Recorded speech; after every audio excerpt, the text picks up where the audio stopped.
A gun was pointed directly at my daughter's face. I heard someone shout, "Freeze!" and felt my entire body go cold. The person holding the weapon? Not a robber, not a criminal. It was our HOA security guard, right here in our own neighborhood. His reason? My daughter looked suspicious and returning to her own home at 10 p.m. What he didn't know? My daughter is an FBI tactical commander, one who's led some of the most dangerous raids in the country for the past 5 years, and that night was just the beginning. Things spiraled fast, and by the end of it, the HOA wasn't just answering to us. They were facing investigations, lawsuits, and public disgrace. So where are you watching from right now? Drop a comment below. And stay with me, because this story will show you exactly what happens when an arrogant HOA security guard points a gun at the wrong family. My name is Michael Johnson. I'm a 58-year-old retired diplomatic officer. For 3 decades, I navigated some of the world's most complex and dangerous political landscapes. But nothing, and I mean nothing, could have prepared me for Lakeside Pines. This was supposed to be our safe haven, a gated, upscale community in Connecticut with peaceful lakeside views, pristine lawns, and tight security. It promised peace, privacy, and luxury living. What they didn't mention in the glossy brochure? That we'd be walking into a dictatorship disguised as a homeowners association. My wife passed away 5 years ago. After years abroad, I just wanted to settle somewhere quiet. Lakeside Pines seemed perfect, until it wasn't. My daughter Amy is 26, and unlike her diplomatic father, she chose action. After graduating top of her class at Quantico, she climbed the FBI ranks fast, eventually becoming a tactical commander specializing in high-risk operations and financial crime. I rarely get to see her, but when she called saying she'd be coming home for a few weeks of R&R, fresh off a 2-year international counterterrorism mission, I was thrilled. We'd only been in Lakeside Pines for 3 months, and I couldn't wait to show her our new home. Unfortunately, our HOA had other plans. The HOA was ruled with an iron fist by Robert Thompson, a smug, power-drunk 58-year-old former corporate executive, the type who wears a Bluetooth headset to mow his lawn. His wife, Sarah, was worse, treating the community like her personal kingdom. Petty, controlling, manipulative. From the moment I moved in, I clashed with their absurd rules. The exact shade of white for window blinds. Which day you could water your lawn, no flags, no decorations, no outside furniture unless HOA approved. But the real enforcer of this miniature dictatorship, Curtis Wilson, head of HOA security, a 42-year-old former cop dismissed for excessive force. Now he strutted around Lakeside Pines like a wannabe SWAT captain, armed, aggressive, and flanked by 4 equally unpleasant guards. The night it happened was a Friday in July. Amy's flight had been delayed. She arrived at Lakeside Pines around 10 p.m. I had given her a key and the gate code, but in the rush of errands and moving boxes, I forgot to notify security. A minor oversight, one that should have been fixed with a phone call. Instead, it nearly became a tragedy. I was in the living room when I heard shouting outside. I opened the front door and froze. Curtis Wilson stood on our porch, gun drawn, pointed directly at my daughter's face. His partner Jason stood nearby, hand on his holster. "I don't care what ID you're showing me," Curtis was shouting. "You don't have resident clearance." Amy stood perfectly still, calm as a glacier. Her FBI training kicked in. No sudden moves, hands visible. "Get on the ground now or I will consider you a threat." The porch light cast jagged shadows over the scene. I could see neighbors' curtains twitching as they peeked out at the chaos. Amy didn't flinch. She'd seen worse.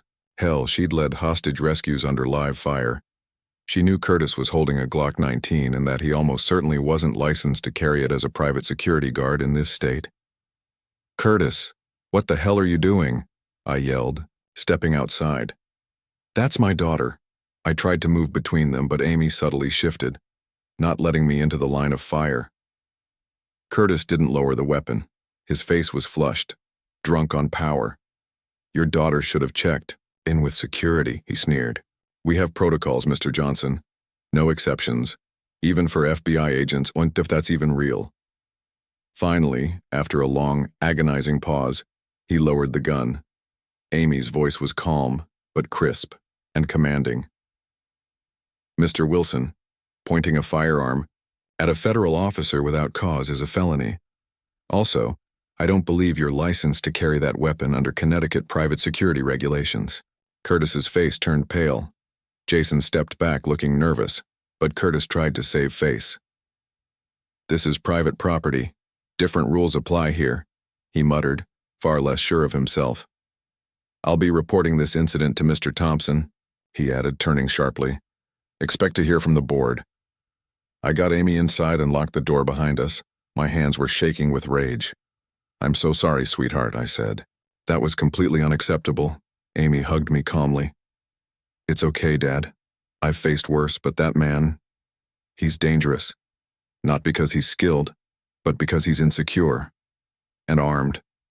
That night, over cold tea at the kitchen table, she asked sharp surgical questions about the HOA, about Curtis, about the bylaws, about the power dynamics. Her mind was already working, seeing patterns I hadn't. You know, she said thoughtfully, sometimes the real corruption isn't in some foreign bank account or terror cell. It's in small-town tyrants, abusing little kingdoms like this one. I laughed, thankful she was home, but I had no idea how right she was. The next morning, we got the knock. Robert Thompson, in pressed khakis and a polo with the Lakeside Pines logo, stood smugly on our doorstep. Behind him was Sarah, dressed for brunch, arms crossed, face tight. Robert held a formal letter in one hand, probably typed by someone else but printed on custom HOA stationery. Mr. Johnson, he said, voice smooth and fake. We need to discuss last night's unfortunate incident. Unfortunate incident, I said, feeling my temper boil. Your guard pointed a loaded weapon at my daughter's face for the crime of coming home. That wasn't unfortunate. It was illegal. Robert's smile didn't move. His eyes hardened. Our team was following protocol. Had you registered your guest? She's not a guest. She's my daughter, I cut in. And no protocol justifies pointing a weapon at someone showing identification. Amy stepped forward, standing beside me. Mr. Thompson, she said, I'd be very interested to know whether all your security personnel are properly licensed for armed work in this state. I noticed several irregularities last night that concern me. Her tone was polite, even pleasant, but the threat was razor-sharp beneath it. Robert's smile faltered. All our staff meet the highest standards, Miss Johnson, he said stiffly. Now, if you'll accept this formal warning, I don't think we will, Amy replied. She closed the door, gently but firmly, in his face. Through the window, I watched them walk away. Sarah was already gesturing wildly, likely preparing her gossip narrative for the HOA grapevine. That felt good, I admitted, but probably not strategic. Amy smiled. Oh, I don't know, she said. Sometimes, before you start negotiations, you have to set your boundaries. And make no mistake, Dad, we're in negotiations now, whether they realize it or not. Enemies think they're winning until you turn the table. A week later, the annual HOA meeting gave us the perfect opportunity to witness the full arrogance of the Thompson regime. The community center was staged like a miniature throne room. Robert and Sarah sat elevated at the front, flanked by Curtis and the HOA treasurer, David Clark, a 45-year-old accountant who nodded so aggressively it looked rehearsed. We were assigned seats in the back row, a petty move meant to isolate us. But ironically, it gave Amy a clear, unobstructed view of the entire room. Ideal for someone quietly gathering intel. In the days leading up to the meeting, Amy had been anything but idle. She'd quietly built relationships with several residents, people like Jessica, who harbored quiet resentment toward the current board. She also reconnected with an old friend from her FBI academy days, Officer James Rodriguez, now serving in the local police department. The meeting began as expected. Robert gave himself a verbal trophy for record property values and community standards. Sarah followed with chirpy announcements about upcoming social events, ones we were clearly not invited to. Then came David with a financial report so vague it could have described any corporation on earth. When the floor opened for questions, I raised my hand. My years reviewing diplomatic budgets made the financial irregularities impossible to ignore. I noticed security expenditures increased by 30% over the past year, but there's no itemization of those costs. Could you provide a breakdown? The room went dead silent. Apparently, real questions weren't part of the HOA script. Robert's smile faltered. Security is our top priority at Lakeside Pines, Mr. Johnson. The board has reviewed and approved all expenditures. I responded calmly. I understand. But as residents funding these increases, surely we have the right to know what exactly we're paying for. David shuffled nervously. Robert's eyes narrowed. The detailed financials are available to board members only, for security reasons. He tried to move on, until Jessica raised her voice. Actually, I am on the board and I don't recall seeing any itemized security expenses either. A murmur rippled through the room. Robert shot her a glare of pure venom. Curtis took a deliberate step toward me. Intimidation 101. The atmosphere grew tense. Robert abruptly skipped through the rest of the agenda and declared the meeting adjourned. As residents filed out, Sarah beelined to Jessica, cornering her by the refreshment table in what looked like a heated exchange. Meanwhile, Curtis and another guard lingered near the exit, watching us with open hostility. Let them make the next move, Amy whispered as we headed to the car. They're rattled, which means they'll get sloppy. She was right. As we tried to leave the parking lot, a security vehicle blocked our path. Curtis approached my window smug. Sir, your car is in violation of HOA parking regulations. You're parked at an angle exceeding the 15-degree limit from the curb. The absurdity was laughable, but Amy placed a calming hand on my arm. Officer Wilson, she said evenly, I believe you're mistaken, but more importantly, you're blocking our exit. That's a traffic violation. Without breaking eye contact, she pulled out her phone and dialed. Officer Rodriguez? Amy Johnson, I'm at the Lakeside Pines Community Center. Security is blocking our vehicle and citing made-up violations. Could you send someone over? Curtis blanched. The confidence drained from his face.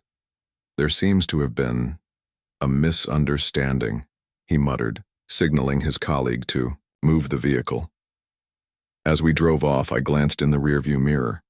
Robert and Sarah stood on the steps of the community center, their faces tight with anger, and something new, uncertainty.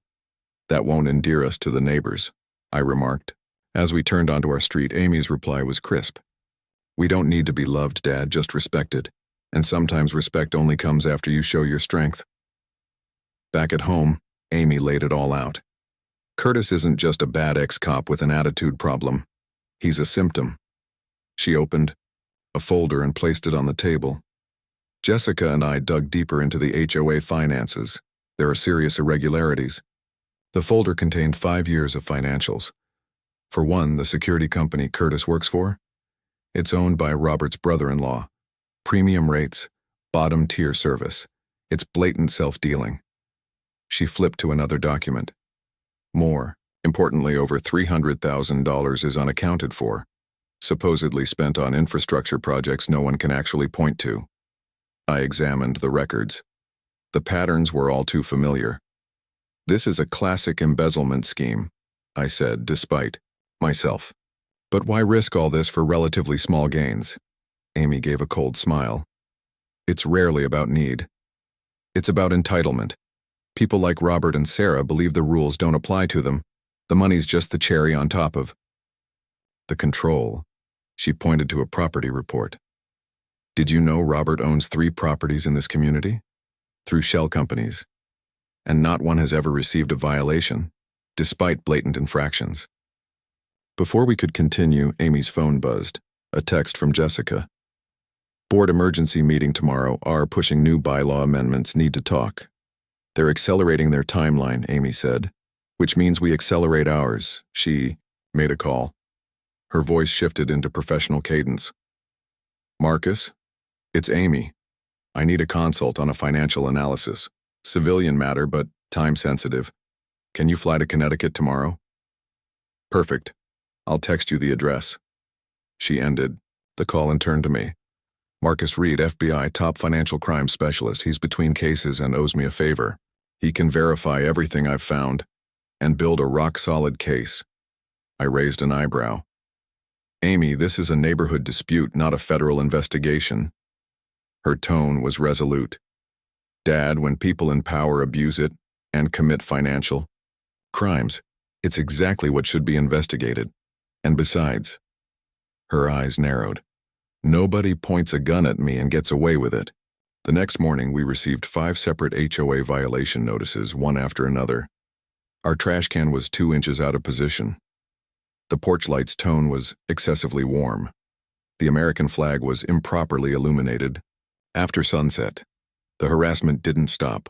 Curtis and his guards parked outside for hours, snapping photos. When I went to use the community pool, I was told our membership was suspended, pending review of outstanding violations. Neighbors who once waved now crossed the street. They've been warned off, Amy said, calmly sorting through yet another violation notice. Classic intimidation tactics. But they've miscalculated. Indeed, far from backing down, I found myself more determined than ever. I'd faced dictators and warlords. Robert Thompson was a small-town bully in comparison. Marcus Reed arrived the next day. He was methodical and unflinching, just what we needed. He spent 2 days combing through every financial report Jessica had provided. If these numbers are legit, he told us, you're looking at multiple federal violations. The security contract alone is textbook self-dealing. And this pattern of infrastructure improvements with no receipts, that's straight-up embezzlement.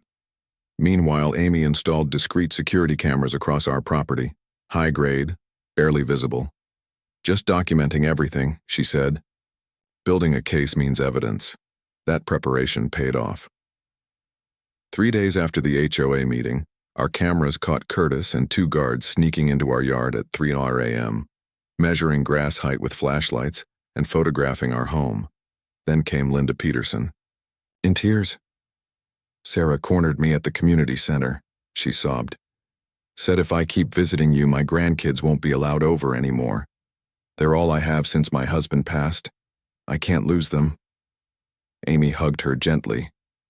You don't owe us an apology, Linda. People like the Thompsons prey on loyalty and fear, but I promise they won't be in power much longer. That night, we noticed strange activity at the Thompson home. David Clark arrived after dark, folders in hand. Curtis came 30 minutes later. Through the living room window, we watched them argue heatedly for hours. They're scrambling, Amy observed. Jessica's questions spooked them. Now they're trying to clean up a mess that's too big to hide. She grabbed her phone, tapped out several messages, then turned to me. Time to move to the next phase. The HOA meeting was packed, standing room only. Lakeside Pines residents filled every seat, whispers ricocheting like static across the walls. News of the financial irregularities, the intimidation tactics, and the unauthorized security force had spread like wildfire over the past few days, and tonight was the reckoning. Amy and I arrived early and sat near the front. Officer Rodriguez was present, leaning against the back wall in uniform, arms crossed. Marcus Reed, the federal agent, stood inconspicuously near the exit, a silent sentinel. A local reporter from Channel 9 hovered by the doorway with a notebook in hand and a press badge dangling from her lanyard. The HOA board sat on the dais, Robert Thompson in the center, Sarah stiffly poised at his side. David Clark, the treasurer, avoided eye contact with everyone. Curtis stood guard by the side door, his uniform crisply ironed, a smirk on his face, as if nothing were out of place. Robert cleared his throat and banged the gavel. This meeting of the Lakeside Pines Homeowners Association is now in session. But before he could continue, I stood up. Before we move to the agenda, I said, projecting my voice so the room could hear, I request clarity on the financial statements I circulated earlier. The discrepancies total over $130,000, funneled through entities that don't appear to exist. There was a beat of silence. Then murmurs, confused, angry, and eager. Robert's face tightened. Those documents were not officially sanctioned. This meeting will proceed. Transparency is a legal requirement for HOA governance, I interrupted, keeping my tone measured. The residents deserve answers. He tried to shut it down, but it was too late. Voices rose in protest. Residents stood, some demanding audits, others accusing the board of fraud. Robert's polished veneer began to crack. Sweat beaded on his brow. Sarah leaned away from him. I just processed the paperwork Robert gave me. David suddenly blurted out, his voice shaking. I didn't know about the shell companies. Gasps broke across the room. Sarah's hand flew to her mouth. Robert stood abruptly and grabbed David's arm, trying to pull him away from the microphone. That's enough. But Amy was already moving. She stepped forward, connected her phone to the projector, and brought the room to a standstill. If anyone's unclear about the kind of behavior this board deems appropriate, let's have a look. The screen filled with grainy footage. Curtis pointing his weapon at Amy's face on our front porch. A second clip showed him and two other guards slashing tires and painting graffiti on our shed at night, faces clearly visible under infrared. The gasps were audible. One woman screamed. Sarah staggered backward, white as a sheet. Curtis roared and lunged, his hand reaching toward his waistband. The room erupted into chaos. Amy moved like lightning. One moment, Curtis was mid-charge. The next, he was face down, groaning, his wrist twisted behind his back, Amy's knee planted between his shoulder blades. She disarmed him so cleanly it looked like choreography. Officer Rodriguez leapt into action and cuffed him properly. Curtis Leland, you're under arrest for assault, criminal threats, and unlawful possession of a concealed weapon. Curtis shrieked, kicking as he was dragged away. Robert turned pale. He bolted for the exit, only to run headlong into Marcus Reed. The agent held up his badge calmly. Robert Thompson, I'm Special Agent Marcus Reed with the FBI. I'd like to speak with you regarding the offshore transactions tied to the HOA's vendor accounts. Robert didn't speak. He didn't have to. His face said everything. He was escorted out in silence. For a moment, the room stood frozen. Then the shouting started again. But this time it wasn't panic. It was relief. Jessica Miller rose and called for order. Her courtroom experience took over. Within minutes, she'd nominated an interim leadership committee and moved for a special election within 30 days. Sarah, abandoned by her husband and outed publicly, fled the room in tears. David Clark, his face pale but calm, handed over all physical and digital HOA records to Officer Rodriguez without resistance. His cooperation, I suspected, was an attempt to salvage what little of his future remained. As the crowd slowly filtered out, some shaking hands with Amy or offering thanks, we walked home in silence under the soft glow of the streetlights. Once inside, I turned to her. Was all this really necessary? Couldn't we have just reported Curtis the night he pulled the gun? She considered that for a moment. We could have, but then they would have hired another Curtis, someone else to enforce their power with. Threats and fear. She looked around the room, our living room, our home. This wasn't about one man. It was about a system. You don't fix a system by patching holes. You dismantle the rot. I sat with that for a while, recognizing just how far-reaching her insight went. 3 months passed.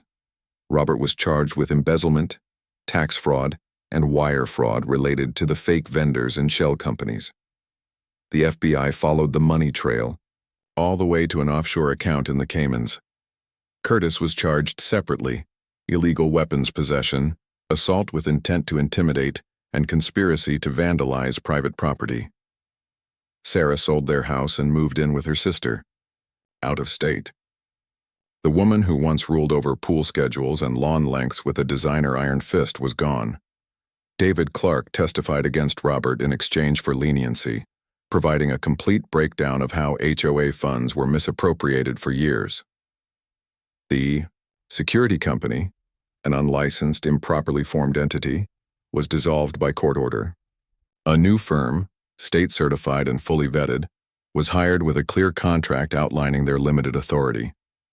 The HOA bylaws were rewritten from scratch. Jessica Miller was elected president, with Linda Peterson as VP. Together, they instituted open accounting, fair hearing procedures, and reduced dues across the board. Community events returned, not as social cast showcases, but as genuine gatherings. BBQs, movie nights, kids' bike parades. Laughter replaced surveillance. Then one evening, just before Amy's departure to a new military assignment, someone rang the bell. Sarah Thompson. She looked ordinary. Tired jeans, no makeup, worn shoes. She stood at the gate like a woman unmoored. "I'd like a word, if I may," she said. Amy invited her in. She declined the chair, choosing instead to stand, stiff and awkward. "I wanted to apologize. Before I leave permanently, I didn't know everything Robert was doing, but I knew enough, and I stayed silent." Amy studied her. "Why?" Sarah looked down at her hands. "Because being Mrs. Robert Thompson was the only identity I had. I was nothing before him. A receptionist in a dead-end job. Here, I was someone. People admired me, envied me." Her voice cracked. "But that was never real. And now I'm 55, alone, and trying to figure out who I actually am." For a long moment, no one said anything. Then Amy nodded slowly. "I hope you find her." That night we hosted a spontaneous neighborhood barbecue. People brought food, stories, apologies, and laughter. Jessica approached me during cleanup. "Your daughter?" she began, watching Amy laughing with a group of kids. "I've never seen anyone lead the way she does. Quiet, steady, fair. I wish I'd had someone like her in my law firm, or my life." I smiled. "She's always been like that. Steady under fire, calculated with chaos. She just makes things better." Later, after everyone left, Amy and I sat on the porch steps. "You could have handled Curtis on night one," I said, swirling bourbon in my glass. "Instead, you toppled a regime." She chuckled. "You taught me diplomacy, Dad. The real kind. You never fix a sinking ship by bailing faster. You fix it by finding the leak and sealing it permanently." I looked out at the peaceful neighborhood. "No revenge?" I asked. "No," she replied, eyes distant. "Only restoration." As the first light of dawn crept over the horizon and I prepared to drive her to the airport, Amy looked over her shoulder at the house. "Think you'll be okay here?" she asked. "In case another power-hungry wannabe tries to bully the neighborhood?" I laughed. "I've got this. Your old man's still got some tricks left."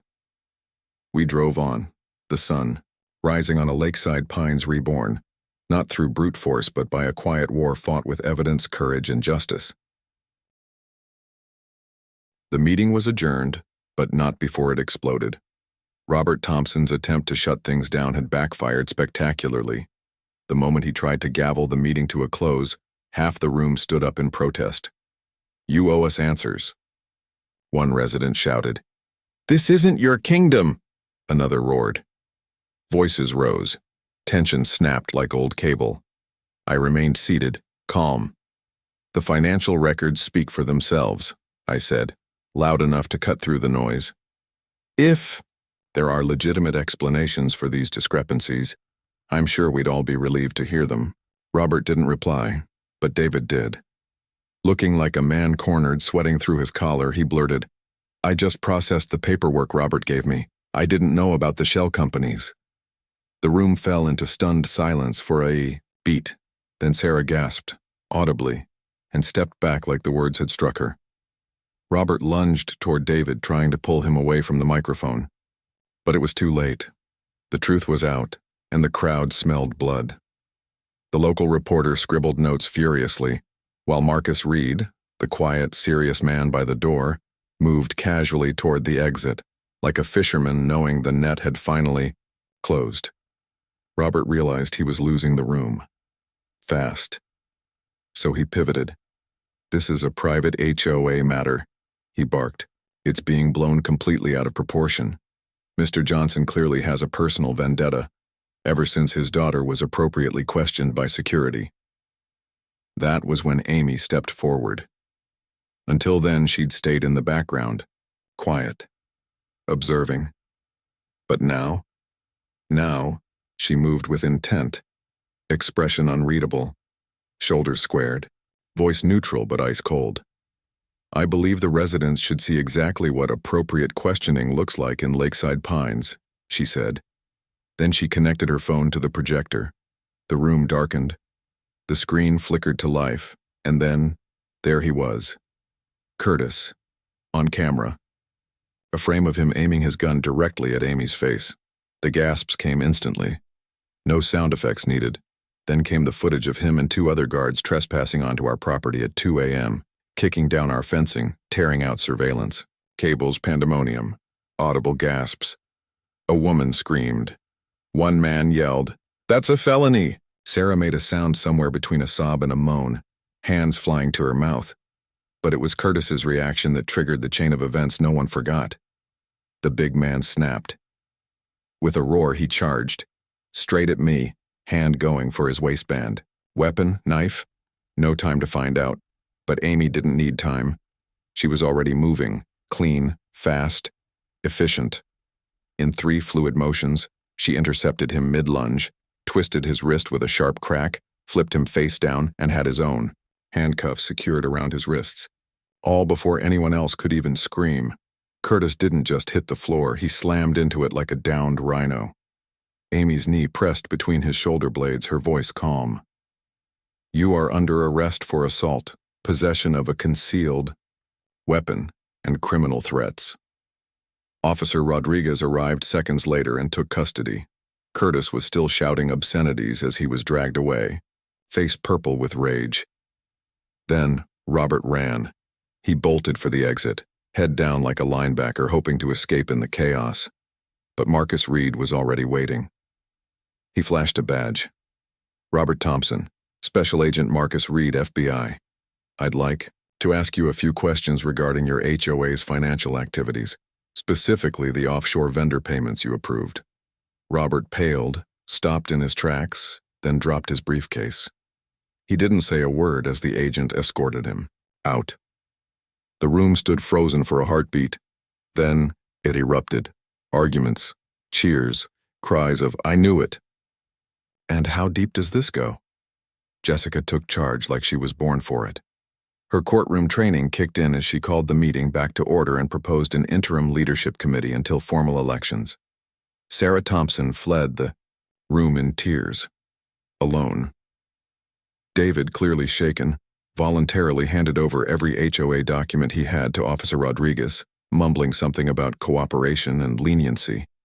And when the dust finally settled, Amy and I walked home beneath a soft twilight sky, a strange kind of peace between us.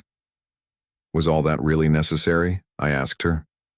We could have just reported Curtis that first night, filed a complaint. Amy didn't answer right away. She stared up at the stars beginning to appear above the tree line. "We could have," she said eventually, "but that would have treated a symptom, not the disease." She looked at me with that clear, thoughtful gaze of hers. Curtis wasn't the real problem. He was just the enforcer. The rot was deeper, systemic. And if you want to heal a place, Dad, you don't patch the infection, you clean the wound properly. 3 months later, Lakeside Pines had changed, dramatically. Curtis faced multiple charges: illegal weapons possession, assault, harassment, and trespassing. He pled guilty to avoid a trial and received a prison sentence. Robert was indicted for fraud, embezzlement, and financial misconduct. The FBI's investigation uncovered years of shady payments routed through shell vendors. Even Sarah Thompson wasn't spared. With her husband disgraced and facing legal bills, she quietly sold their home and moved in with her sister in Wisconsin. David Clark cooperated fully. His confession and document trail helped prosecutors build the case. In exchange, he got reduced charges. The security firm was dissolved, its license permanently revoked. A new company took over, staffed by professionals with clear boundaries and body cams. But the most profound transformation wasn't legal. It was cultural. Jessica Miller was elected HOA president. Linda Peterson became vice president. Their first acts? overhaul the bylaws, slash the ridiculous fees, and institute full financial transparency. HOA meetings were no longer hushed affairs where dissent was punished. They became open forums. Events were inclusive, genuinely neighborly. The fences came down, both literal and emotional. One evening, just before Amy's departure for her next assignment, Sarah Thompson showed up at our gate. She looked different, older, not in years, but in weight, the kind that regret piles on. "May I speak with you?" she asked. Amy and I exchanged glances. I nodded, and Amy gestured for her to sit. Sarah declined. "I wanted to apologize. Before I leave for good," she said, eyes moist. "I didn't know everything Robert was doing, but I knew enough. And I stayed quiet. I told myself it wasn't hurting anyone. That this was just how HOAs worked." Amy didn't soften. "Why? Did you go along with it?" Sarah exhaled shakily. "Because I liked who I was when I was with him. Mrs. Robert Thompson, Queen of Lakeside Pines. I was just a receptionist from a no-name town before that. But here, I mattered. People envied me, and I clung to it until it poisoned everything." I didn't respond. Amy just nodded once, and Sarah left without another word. We held a barbecue that weekend, invited everyone, especially those who'd stood with us. The air buzzed with laughter and the smell of grilled ribs. The shadows of the past didn't vanish, but they grew fainter. Jessica came over smiling. "Your daughter is remarkable," she said, watching Amy swap jokes with the Hendersons. "She changed everything, without ever asking for control." I nodded, eyes misting with pride. That night, Amy and I sat on the porch, glasses of bourbon in hand. "I've been thinking," I said. "You could have ended Curtis in 5 seconds that first night, but instead you dismantled an entire corrupt system." Amy swirled her glass, watching the amber liquid reflect the porch light. "Growing up watching you, Dad, I learned diplomacy isn't about avoiding conflict. It's about transforming it. Curtis pointing a gun was just a symptom. But the real win was giving people their voice back." She looked out at the street where porch lights glowed like quiet stars. "I've spent years taking down threats, but helping a community rise again, that's something else entirely." Epilogue. The next morning, as I loaded Amy's bags into the car, a neighbor handed us a stack of thank you cards. Most were from people I hadn't even known 3 months earlier. "Will you be okay here without me?" Amy asked. "If another security guard throws his weight around?" I laughed. "I think I'll manage," I said. "Your old man still has a few tricks up his sleeve." We pulled away, the house fading in the rear view. "You know," Amy said as we neared the airport, "there's a philosophy I've developed over the years." I glanced at her. "What's that?" "Power used properly doesn't just protect people, it uplifts them." She smiled. "And when that power belongs to the community instead of a title, even the strongest walls come down." Nodded, heart full. In Lakeside Pines, those walls had come down and something far stronger had risen in their place.